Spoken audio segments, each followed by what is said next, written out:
What a week we've just had for gaming. The launch of the Switch 2, Xbox showed off their long-rumoured handheld, and we got a little sneak peek at something some of you have been waiting for half a decade. I've been through every trailer and announcement from the 2025 Summer Festival of Games to bring you 10 indie games I think should be on your radar and in your wish lists.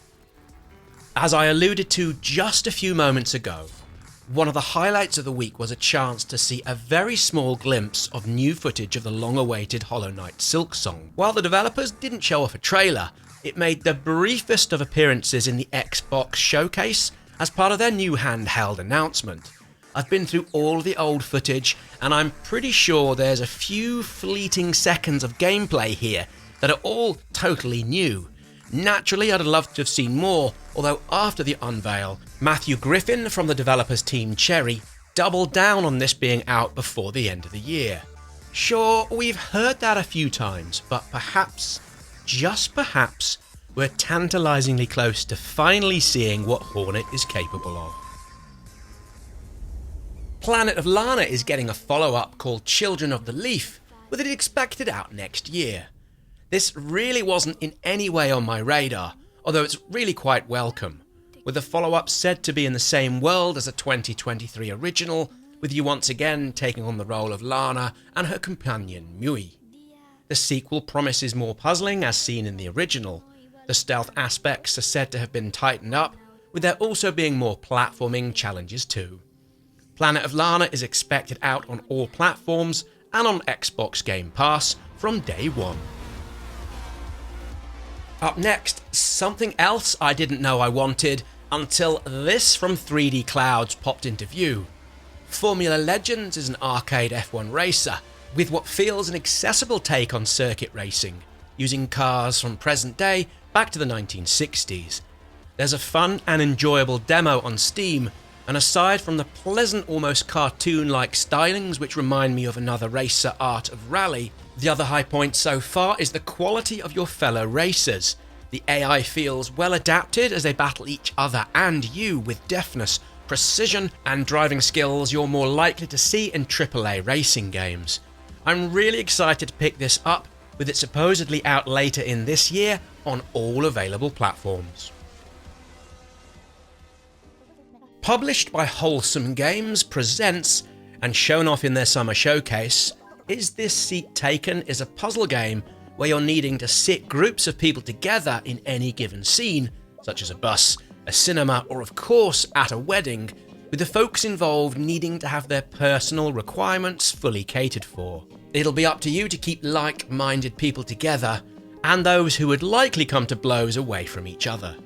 I'm thinking this will appeal to anyone who in real life has had to do something similar, and well, it feels delightfully novel and just that little bit different. There's a demo up on Steam, and this is coming to PC at some point this coming August. Coming out in early access on July 16th, Worship is an addition to the cult-forming genre and reminds me of the recent Cult of the Lamb. Worship sees you looking to grow your cult as far and wide as possible, with it also offering support for online and local co-op for up to 4 people. The use of what seems to be a mixture of monochrome and spots of colour here and there give this one a little bit of visual spark that I'm really drawn to. Like all of the games in this rundown, you can find a link to Worship down in the video's description. Next up we have Wheel World, which comes from the Nidhogg developer Messhoff. The trailer feels beautifully idyllic, with it highlighting the game's open nature, with it also giving a sense of space and the invitation to get out and explore. Mobius-inspired stylings always seem to gel well with me. The orange groves, snow-capped peaks, and even when we're in the neon-tinged cityscapes, just somehow makes me grin from ear to ear. Then we have a fast travel system which sees you dashing into roadside portable toilets.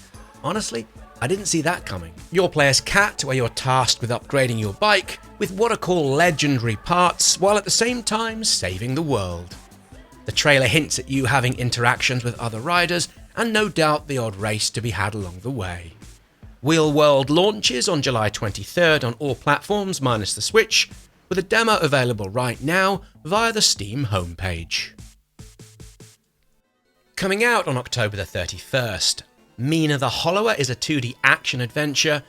This one comes from the Shovel Knight Yacht Club games and feels every bit a tribute to the classics such as Zelda and Castlevania.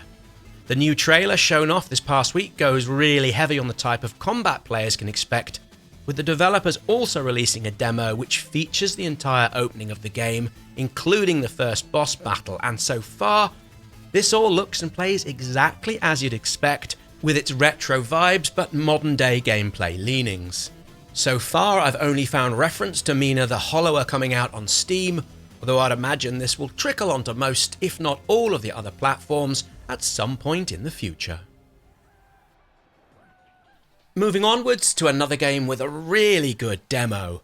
Botsu grabbed my attention during the PC gaming show with its ragdoll physics and what the developers are calling its very silly physics-based competitions. You'll be able to party up with 4-way split screen and go head-to-head with others online with up to 8 people playing 4-on-4.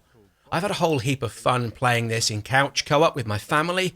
I can see this quickly becoming our go-to game to play together if we want a quick laugh or a little dose of family-friendly competition. I suspect I'll be doing the same with other randoms I meet online, as so far I've found the game here to bring out a streak of competitiveness in me I didn't think I had.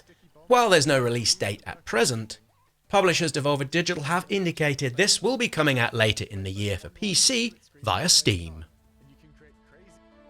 Up next, and what shall we make of Farever, another game shown off at the PC gaming show? My initial response was to think this sure looks like a multiplayer tribute to the recent Zelda, and having gone into the final details, that seems just about right. Here we have a co-op action-adventure set within a world of 6 different regions. You'll be looking to explore dungeons, fight with raiders, and plenty of monsters, including a handful of giants.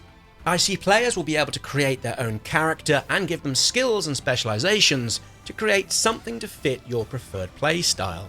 I also note the game will offer the ability to pick up a trade and other jobs such as becoming a cook or a blacksmith.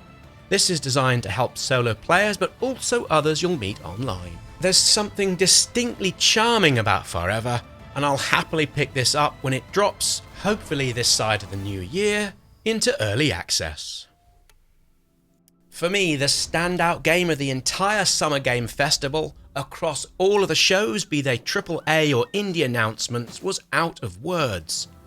This is once again a co-op adventure, which clearly signposts where I am right now with family life, although what most impressed me is how the characters have all been created by hand, with the gaming and cutscenes all seemingly put together via stop-motion animation.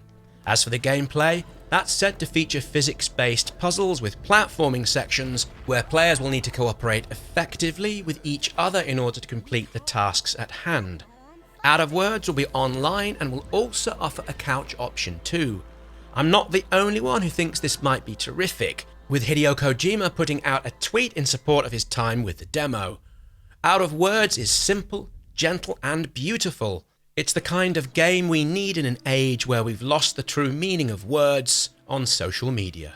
So there we go, 10 indie games from this year's Summer Games Fest that you definitely shouldn't miss.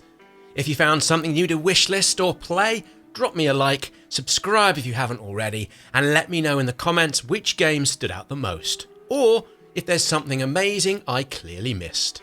Many thanks for watching, and I'll see you next time.